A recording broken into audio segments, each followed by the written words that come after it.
mouvement na biso ekoti déjà au biso to sengi na institution numéro 2 le parlement, c'est-à-dire l'ensemble de l'Assemblée nationale et du Sénat. Dossier ya Moussa Malonda déjà rejeté. Kabila kinga kati komi bololo. Kabila jelem na Gombe awa et komi bololo. Et l'autre ngana moni grave que PPRD za parti politique ba kuluna. Ndeko nanga ba zuba jeune garçon ba 12 ans, 15 ans, 18 ans. Ba pesi bango ba manchette ya sika. Ba telemi na siège na bango ya 6e rue. Bakata. Ba zui ba moto ya batu. Batumbi ya Karim azotinda batu balanda batu na banda ba policier na général Kassoum. Or que y a des autorités compétentes na ba. Jean-Jacques Mamba sala dit. Jean-Jacques Mamba li changement te. Poya aura déjà salaire à 5 000 $, mais azo senga ba chez sous 2 000 $. Ozomona bata FCC baliaka na bango te.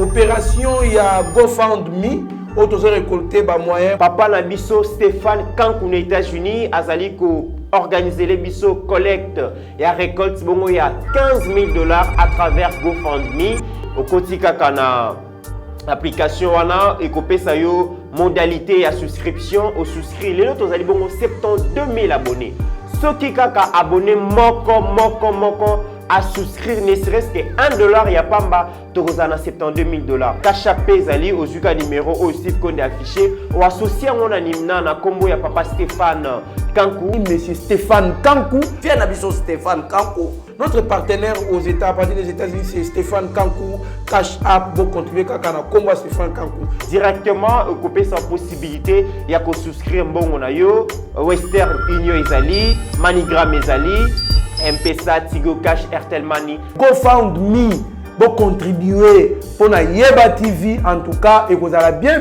pour te servir bino na lolenge bolingi la to servir bino 15 000 $. Ezali belé mais pour la Yeba TV votre chaîne et ça moutier. Par soutien nyonso o bozanango bozo sala kolona biso kolope abatela bino. Bosunga biso dans 1 ou 2 semaines toko kisambongo wana tout ça ba matériel sophistiqué, ba matériel professionnel qui permettre à ce que notre réalisateur aka muisabino na misala wa kosala parce que bolobi Yeba TV c'est la qualité, Yeba TV c'est le professionnalisme. Merci na bande ko nyoso ba soutenir biso kaka ndenge musalo ezokende to lembate kobondela po na mboka na biso la République démocratique du Congo. Bonjour mesdames et messieurs, bienvenue dans notre émission Éveil patriotique avec Abbé Cholé. Malgré souffrant, mais to kolukato pesa bino actualité ya mboka na biso e bokomona bino moko état oyo Abbé Cholé azali to kobeta évaluation ya marche, combien de morts et puis qu'est-ce que on a eu après avoir kobima marché, qu'est-ce qu'on a eu en retour en tout cas. Na Abbé Cholé neto komika kobeta masolo na mwana mboka Abbé Cholé mbote. Bonjour ndeko me na pasi ebele ozomona toza ba innocent pamba so ozomona marche zo salema pour l'intérêt à peuple congolais biso ba innocent oyebi que même na kati ya IDPS ba futa biso te. Mambo Abbé Cholé na mondo na mutu bande on dirait pota qu'est-ce qui ne va pas au juste yo mutozaki makasi lobby na marche to moni ba image ozaki makasi mais comment est-ce que comme misusu na pota na mutu ezaka na mutu te eza petit na lokolo mais lokolo moyeba mon ezate plateau ekangi biso donc en vrai dire il faut peuple ba yeba ke lelo na lingana ya te mais vie ba difficulté pour to zana mbongo te bato basunga biso ezaka bandeko balandaka biso so ba oluka pe si mwana na ndako asa na hôpital parce que bato vraiment bayaki ba koti ba beti minute na biso mwana za na hôpital alors merci d'abord na pesa bandeko yo batindaki mo eloko na bango poto organiser mobilisation mobilisation pe likaki na malamu félicitations mais nazaka na regret ya ndeko nanga moko na boyina tanga kombo d'ailleurs to kotanga na biso ce n'est pas un problème c'est papa Anissé ozomona bengi alobi ke bango na niveau déjà na bango na place baza na capitale na Paris mbongo ko ray déjà $1 000 pour la mobilisation 1 000 € plutôt pour la mobilisation mais tika ki bande ko province c'est le papa Anissé ba comment déjà na 650 € et poussenga tala degré bande ko na biso basonga biso te mais azo benga yo azo biso ga Abbé Cholé boza la constant oyebi ke na keti na magie touch o babenga soki touch sur magic touch basalisi pe ba polo parce que nazana kondimisama ke papa Anissé akotinda mbongo si sikoyo mbongo yete metala lelo tozongi ba malere choc na palin ba télévision ba buki ndako ba sakaje tozo kitana après mission ko ba image ko tala pour être peuple amona ke biso to ko sarate bon imaginez-vous que no ndeko za bo sala raté ozolanda ndeko za bo yozana na bana na ndako oza responsable na ndako ba yeba attaquer na ndako so ba attaquer pona nini après marche à lobinzo ande bazolanda ba yeba place ni na kota si nazo ki ma malgré ba manette si ozomona na utiliser manette na marche manette eza yanga na utiliser ki manette na chapeau ezalaki pona ko kima batu o baza ko kebisa biso déjà mais zo ba ke Kinshasa place ko bombama ezalaka te malembe balandi alors ba kotisi na ndako donc nazana choc na lokolo moyena loba ndenge na lobela bino d'habitude ezate naza pe na choc na mutu ndeko nanga trésor na keko tuna so na mutu ya kini no zwi nini na yebi banga eza ko beta na nzete ko bossa na teke to sale misoso ki na yote na miterana naya nabike ba betanga nazana problème à retourner oyebi que depuis na loba ngo ti lelo mutu mo kasunganga zate je vous jure nazaka vraiment sincère mutu asunganga zate donc lelo na komi na deka kaya kingo na ka wa mutu moyena ganga izate alors na biso ba na kendaki na hôpital ba pesinga ba premier soin c'est lo bango mais il faut na kota radio ndeko na ba lobi radio $500 radio na scanner $500 donc mutu amoni vraiment que alinga ka pasta gili alinga ka bechole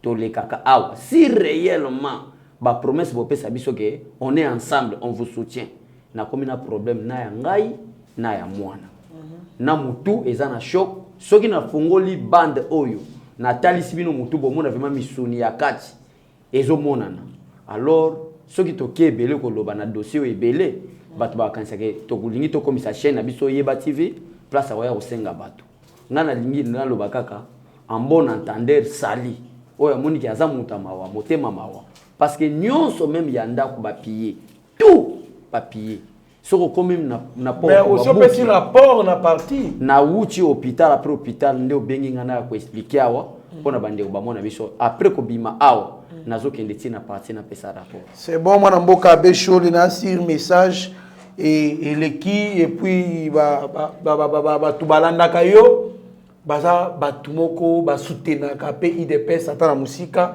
je pense que ba yoki et bakotika yote mwana mboka Abesho.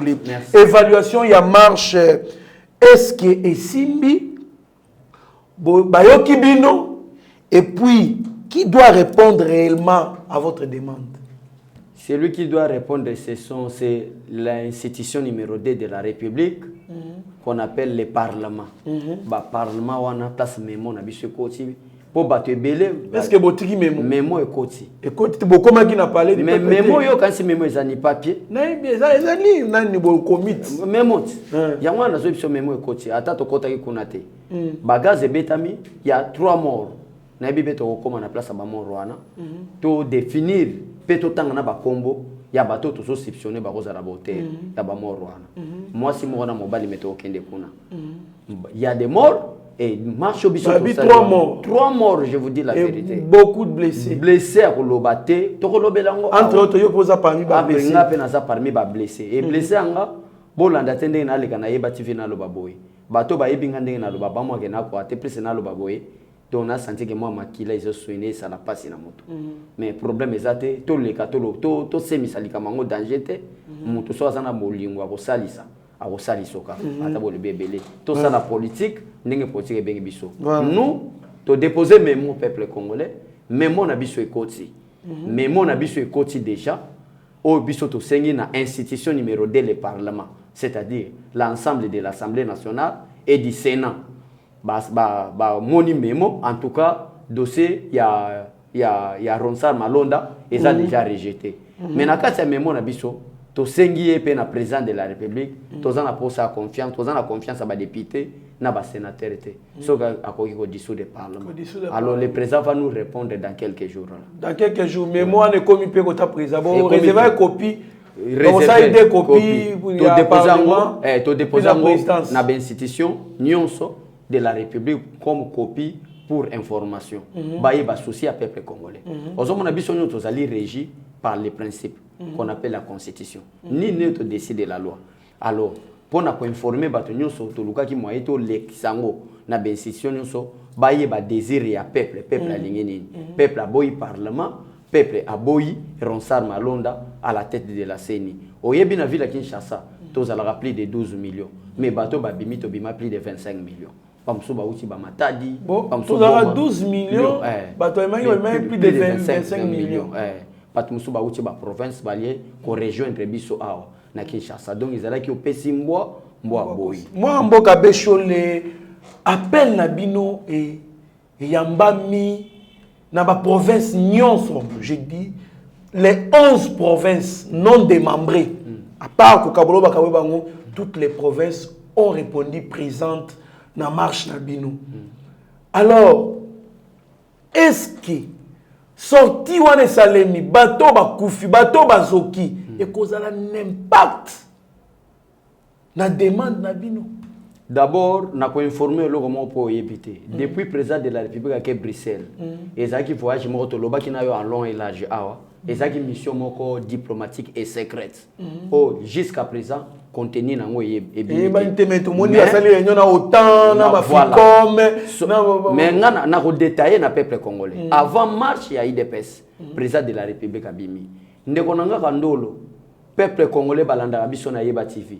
Président de la République a Sokoli Maboko na bata CPI na kati à Bruxelles à Sokoli. Roi Philippe a l'éli na présence ya président Félix Tshisekedi.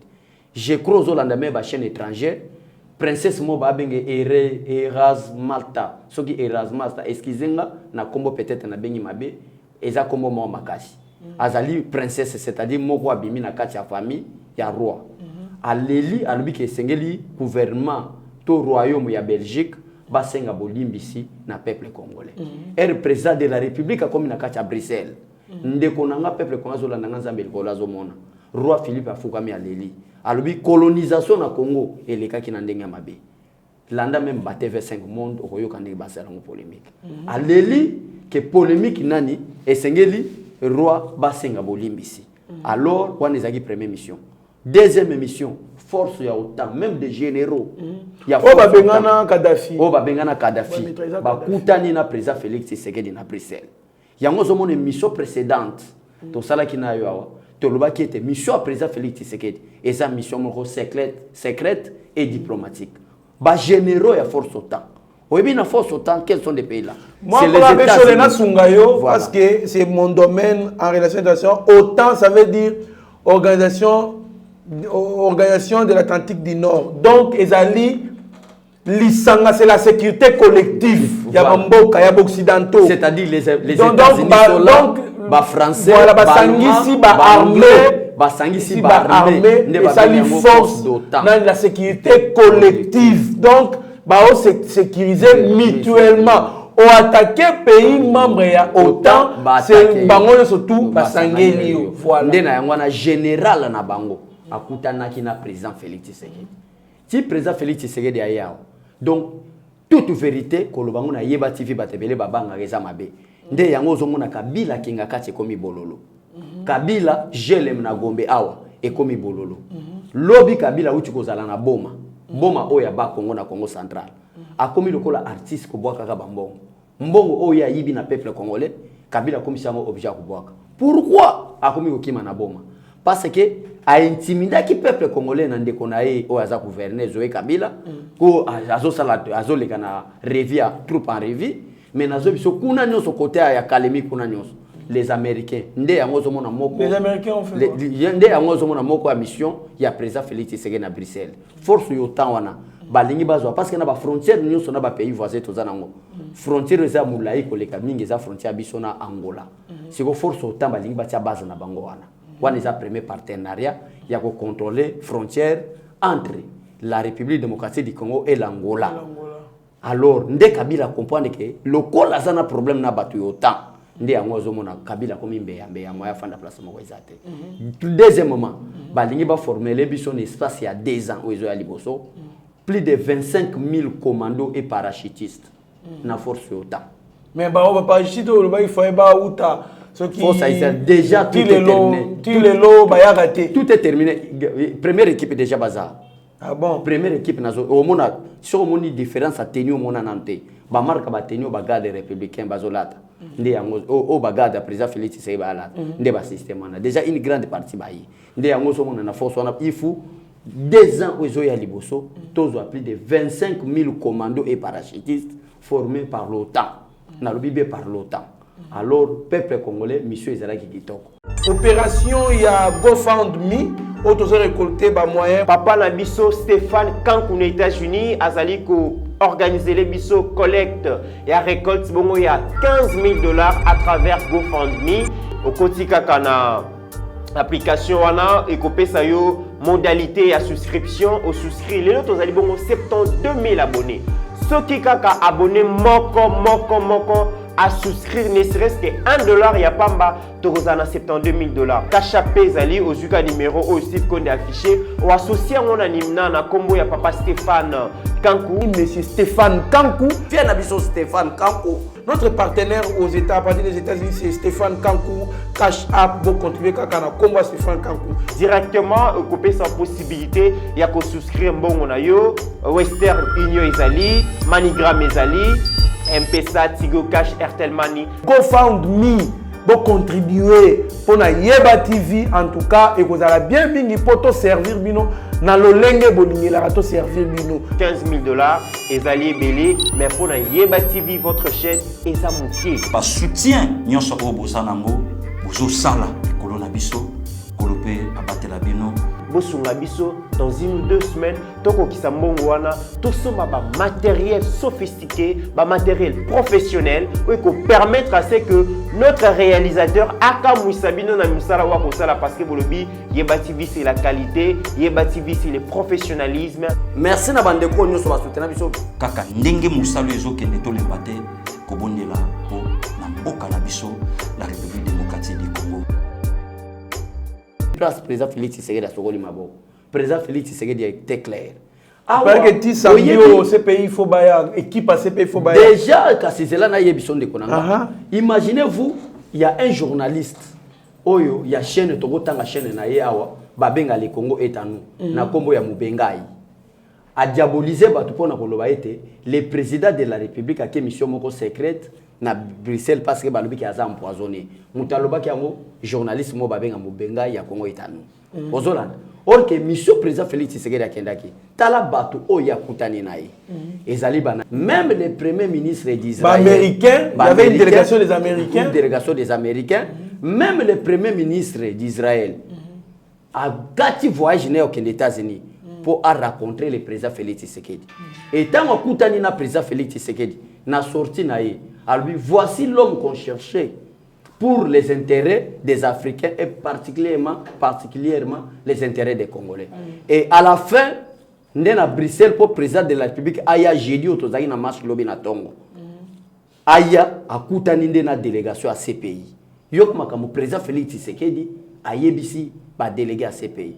Abi moi Félix Tshisekedi na zamu catégorie à président te ke ifuna zo moto na salanini. Na livré. Mais dès que vous montrez que l'ancien régime, ancien régime à Joseph Kabila, et Zana Bato Baza frappé un crime contre l'humanité. Il est grand temps que le Congo Bossalanine, Bozoaye. Ndé yango nous sommes Félix Tshisekedi azuma boka saleni. Asokoli a beti vraiment mai azui suya pangui salubi. Donc né toza bolelo toza journée vendredi. Lobby samedi peut-être bon na délégation ba ke kotiki la Kabila sigo mandat d'amener Kabila Kene. Donc peuple ayez vos apaisements, marche simbi nango. Problème na. C'est pas kokota na Kingakati. Kingakati eza le lokote, Kingakati so ezaki blindé. Eza ba intimidation ba kosa bato na ba réseaux sociaux, na ba Facebook etala Kingakati eza sécurisé. Eza le côté. Soki Kingakati ezalaki makasi na force. Mais le Kabila komi mbeya na Congo central te. Ye wana na boma akokende Matadi ake boma mbeya place akola les ate. Akomi kima akende kolala tina ba église ba musulman. Po azala ba musulman. On a degré mutakomi. Donc il y a un problème avec Félix Tshisekedi. Félix Tshisekedi a linga sala tel ko la dictateur. On a lelo na be mission sur tuni Thomas Luaka. Thomas Luaka pour sala ke mission mo babenga ka je connais le Congo. C'est Thomas Luaka. Obi ke na be mission mo Thomas Luaka loba yete. Parmi bato ba contribuer na liwa ya Patrice Emery Lumumba Tshisekedi azalaka. Je vous dis, allez vérifier. Allez vérifier. Aloba kanini kasi. Abatuna écoute question aloba non. Tu serais de participer. Ozomona Batembele, yo peut-être non peut-être batunde ba non ba interpréter ma bien tout quand je connais le politicien épisode nyonso. Voilà, so landi même Batembele il y a FCC. Balobake Tshisekedi a bomisa Batembele na politique à diabolisation. Et Félix Tshisekedi a compris la mentalité des politiciens congolais. Qu'est-ce que je dois faire? Si on a dit arrêtez Kabila, moi Félix Tshisekedi, je suis au-dessus de la justice. Justice sera réellement indépendante. À quel point dans ces pays na Bruxelles pour Baya? Moi, na koye bisabino que justice est réellement indépendante. Boke ndebo salamu sala na bino. Ndi yango zomona début ya guerre nyonso ngwana. Est-ce que vous savez président mais pour pas livrer Joseph Kabila pour pas kangaye na CPI il faut mboka na biso pesa accord. Yangona kasi accord mobimba yangona Félix Tshisekedi alobike na ko soutenir ba criminalité. Ce qui est criminel à ça. Moi mboka bechole to zappé problème moi mboka bechole bobuki ba siège a perdre. Vous soutenez premier temps boyebi bino bozasio bobuki na moi na pokwa na butu bango ba yepe ba tumbi ya bino. Boche ba policier na ba siège na bino mais bo tumbi ya peut perdre 6e rue ya sende bo saboter pe parti politique il y a nani siège à parti politique il y a Steve Mbikai voire même église il y a Moussa Nzambe Soni Kafuta. Qu'est-ce qui ne va pas au juste na bino? IDPS de notre statut seul parti politique na Congo tozana statut c'est l'IDPS. Mais ba parti politique nyonso bazana ba statut. Ceux qui bazana ba statut c'est que ba yiba ba modèle la statut na biso. Parce que en 1982 za na parti tezaki na statut. Ezaka IDPS. Ceux qui na lobi au contredire nga yiba TV za caméra liboso na. Yango so mona mutu nyonso lelo koma viva. Or que biso to yibi ba politicien belena oye. Viva izande ya biso. Ozolanda ndekonanga. Également avec les règlements d'ordre intérieur et les statuts. Et il y a IDPS. Mais quel est le problème de Konanga? Avant de comme on a likambo yo tuninga wana. Yo ko se poser question te que marche zo salima jeudi na tongo. Président de la République na 6 heures déjà kiti. Boré linga ki beta mat. Mais le kolo bito ka. Boré linga beta ma boro wana lo bango teto za to comme lundi. Nde ko tunanga boré po na oyebiso ke bora ngo beta mi déjà. Mais ngana oyebisa peuple congolais boy. Biso to bimi na tongo. Ngai nande konanga yo kaso nde to simba mi na siège IDPS. To bimi saba combattant na balabala po ete babimi. Po ba combattant ba yaki belé mais bazomona ba di pa la police ezo ki dezo mata. Moye babima na balabala ezate. Biso beto zumu abato na biso na yo kaso to simbani nde komiterana ya salaki amonaki nde to bimi na balabala. Qu'est-ce qu'on devrait faire? Au lieu de kitana na to mata bala moto ya palais du peuple, to ke ko zo bande kona biso o ba kangamaki na échangeur. Moi ba ko mataboye ezate. Soko tuni Steve Konde azui image wana. Otuni na ne komita miterana ya. Ba monela gibiso wapi. Ba monela gibiso na 12e mairie. Or que siège na biso ezana 11e mairie. Na 12e mairie to uti ko sa nini? To uti ko so ba combattant o bazaki bloquer kuna to matisa bango. Tango to bandi ko mata. Est-ce que yo za vraiment sikenga so na za wana combattant zo bamba libanga. Na ko autoriser te po ba ko ba tala mu bobo ya kamuto na bino IDPS wana azako pesa mo d'ordre. Ozolanda ya. Mais eloko ngana moni grave que peuple des partis politiques abakuluna ndeko nanga bazui ba jeune garçon ba 12 ans 15 ans 18 ans ba pesi bango ba machette ya sika ba telemi na siège na bango ya 6e rue bakata bazui ba moto ya bato batumbi yango pe na lancer SOS que ozombo na yo okeli kosala kindumba boko fongola compte to réparer na ba combattant oyo bazui pe ba choc batumbi ba moto na bango y compris aussi moi-même ozona na ndeko nanga to kuti wana batumbi ba moto omona bana ba wewa o baza ko leka na tongo wana marche bandi na te bakangi batumbi ba moto na bango bazikisi tango fulu nde oya biso to bandi ko ya to monike bana mikia ba 12 ans 13 ans 15 ans 18 ans na ba machette bakata biso mitu baboma biso basa la guerre civile du fait que la force reste au peuple to les cas qui est belé bango bazaki groupe ya 20 personnes peuple ndé a attaqué bango po babota la machette si to les kana yeba TV c'est pour réveiller les consciences to yaka osala comédie to yaka biso nyo to comme na niveau à conscience moko nandeko o a changé wana au moins ndeko so a changé alors bi c'est bali échec kaka ya mboka oyo échec kaka ya mboka oyo bato ba détruire mboka nani papa to tika na koma Mobutu depuis akenda ça fait 18 ans passé sur les États-Unis une année avec président Félix Tshisekedi ça fait déjà plus de 24 à 26 ans passé depuis Mobutu akenda na 26 ans l'Angola c'est le pays en Afrique centrale et eu guerre tamulayi tala les autres zo kabilo kwa lofu. L'Afrique du Sud, dans moins il y a 10 ans, il y a gestion à Nelson Mandela. L'Afrique du Sud est comme le pays les plus développés. Vu les richesses que nous avons, vu tout ce que le Congo possède, moins il y a 5 ans, Congo Oyo est cause à la plus que l'Angola. Mais Batouba Sali Makambouana Nini, Ezaba Shadari. Jamais seul pays dans le monde, un politicien, un milliardaire, c'est en République démocratique du Congo. Peu politicien, on a dit Joseph Kabila. Un ancien militaire, mais aujourd'hui multimilliardaire. Ça, c'est un. Où est-ce que Shadari travaille, mon frère? Matata pour nous, il faut qu'on évite la chasse à la sorcière. Non, pas chasse à la sorcière, mais la justice doit faire son travail. Il faut qu'on y ait Matata pour nous voir la différence. Ndekonangai, lelo Matata pour nous mbongo wapi. Lelo Emmanuel Shadari azumbongo wapi. Musala nini bango bazako sala poete bakoma ba millionnaire bakoma ba milliardaire mbongo ya contribuable congolais o sala ki bo bongisa banzela bande kona ngabilo ozali banda mboka partout na Congo place ya yo koti ozala complexe ezate même to so okena grand hôtel na biso lelo place mo oti omona ke za danger ezate nyonso ba pia yo trésor so no mo ke nazo kosa bato baza caméra za wana talisa bato place nini mutako yo biki a nana kin place za danger ezate nyonso ebeba na Congo nyonso ebeba. Alors merci vraiment à jeune garçon na PPRD ndega lobaki parce que ba Shadari ba André Kimbuta kutu na moko ya ba tourner na ville à l'époque za gouverneur akendaka na grand libulu moko boy aganga le kati na ba chaînes nationaux pona ko lobete mboko etiko bonga te ba André Kimbuta wana ba piller mbongo ba komi ba millionnaire ba komi ba milliardaire. Mambo mais bongo église à Soni Kafuta.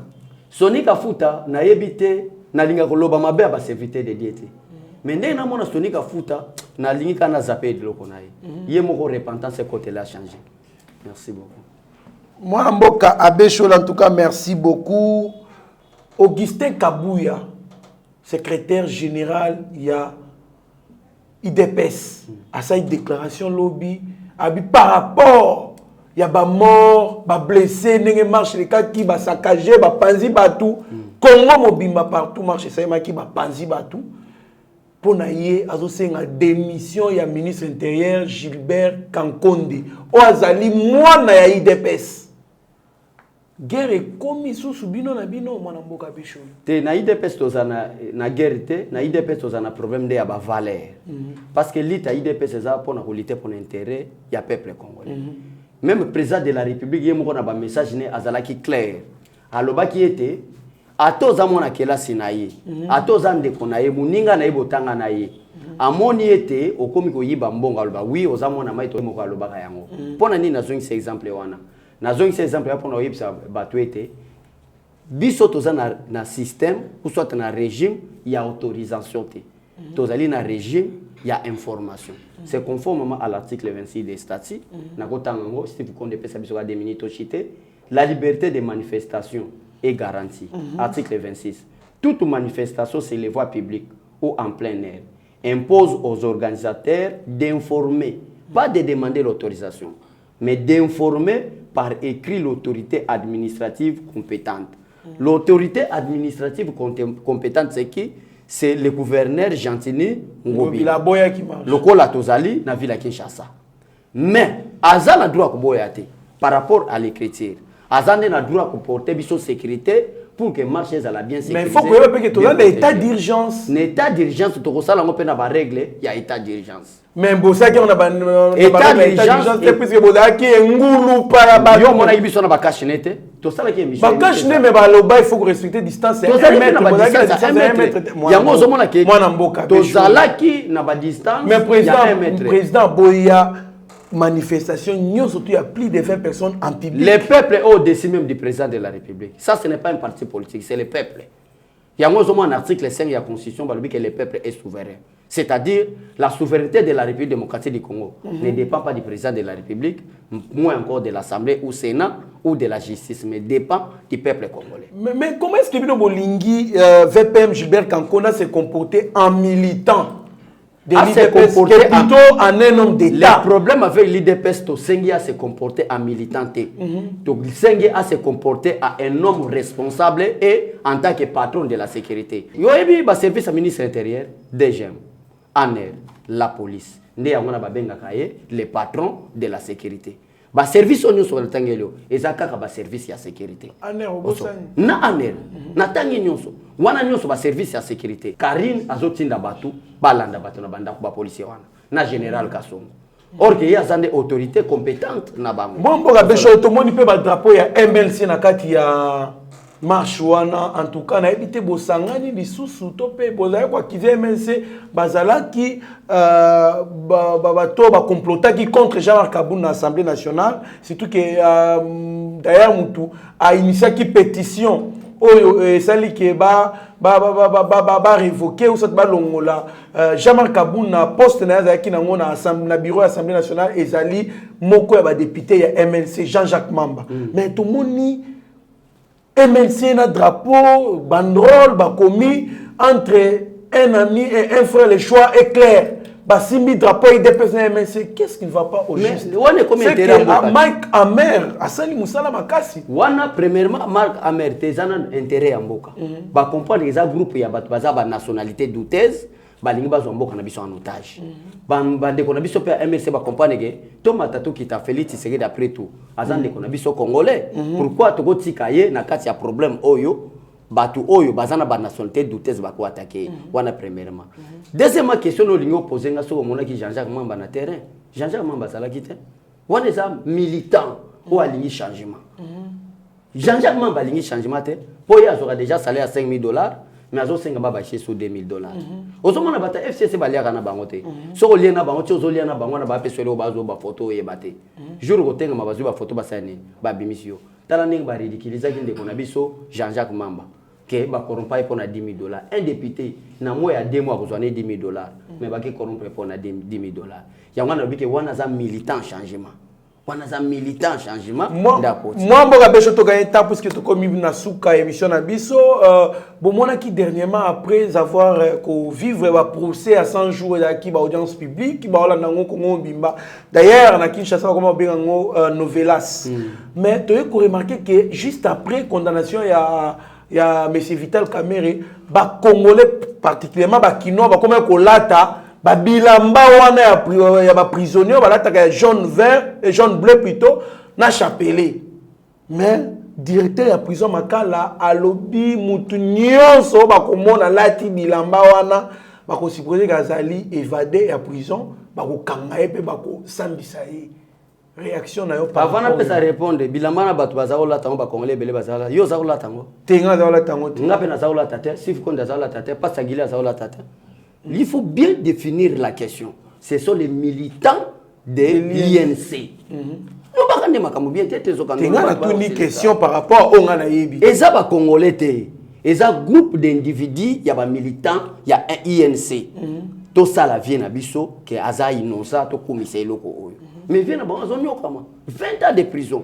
Bango bazo ça la fête visite ya maman Olive akende ko tala ye ko rendre visite en famille bakangi ba photo pona ko tango toza ko yebisa yo na plateau na ke Vital Kamerhe na kabile loko moko za ko ndima te ezo prouver que musala na bango ekokisami to lutter pour l'intérêt individu et non intérêt ya peuple congolais nde ba malfaiteur ba ke sangana te ba le langage moko ba komi na suka peuple congolais donc n'y a rien à kobanga maman Olive Lemba kende otala kindo tala ba mais ko bossa ni eloko moko ke Olive Lembe wa kende ke pa ya Amida kindo tala ye afinga Amida pite na campagne po Amida asali et puis aloba za étranger aloba pe za étranger muto maloba maman Olive Lembe bango bakanisi ni bakosa biso peuple abenga madame Olive Lembe na campagne électorale na point de presse moko na yoka ba biloko mo bongo mais oyoka te aloba nga na préciser Olive Lembe au ancien moi c'est Kabila te moi c'est nani moi c'est Joseph Kabila ancien sénateur à vie na lingana loba ozolanda moi c'est ancien sénateur à vie moi c'est sénateur à vie moi c'est sénateur à vie donc ancienne première dame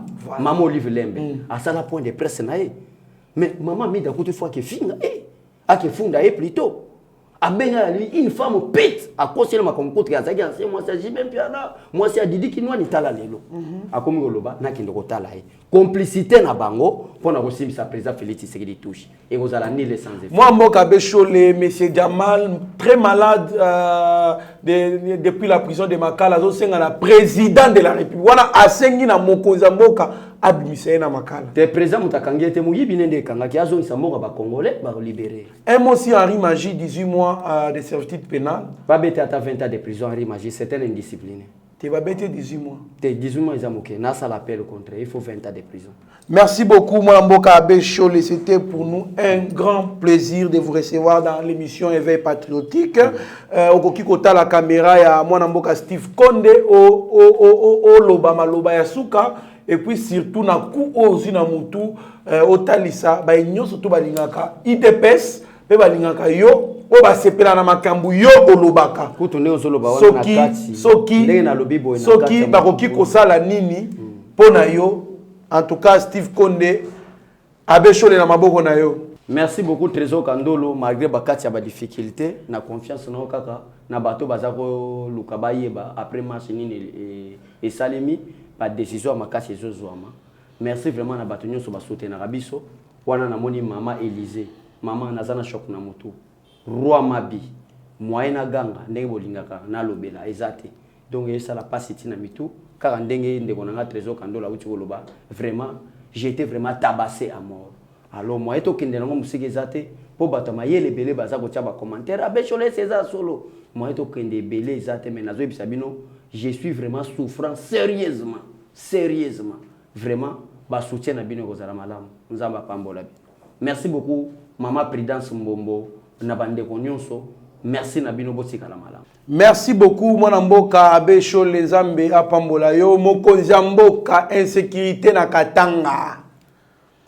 Insécurité na Katanga mokonzi mboka bazo boma bato ba kote bato na bandaku na en pleine ville ba kote bango ministre de l'intérieur Bocha Pio na Lubumbashi et kozala bien makasi.